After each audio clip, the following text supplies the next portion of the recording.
Hello friends, welcome to Creative Medicine.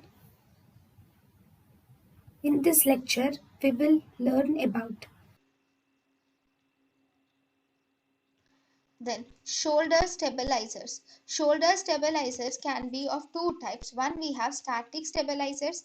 Second, we have dynamic stabilizers. First, static stabilizers. In the shoulder stabilizers, static stabilizers include the capsule.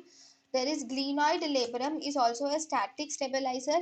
Negative intra-articular pressure and glenohumeral ligaments are also the static stabilizers. These glenohumeral ligaments can be superior glenohumeral ligament which is seen at 0 degrees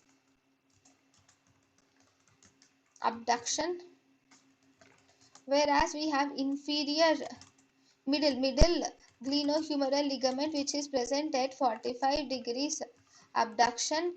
Then we also have in superior middle and inferior glenohumeral ligament. Inferior glenohumeral ligament is present at 90-degree abduction. And then if these are the static shoulder stabilizers, then we also have dynamic shoulder stabilizers. The dynamic shoulder stabilizers mainly include we have the rotator cuff, deltoid muscle and biceps muscles are the dynamic shoulder stabilizers, because rotator cuff, deltoid and biceps muscles will move, they contract and they relax, whereas these capsule, glenoid labrum and and glenohumeral ligaments, these will not contract. thank you and thank you for watching.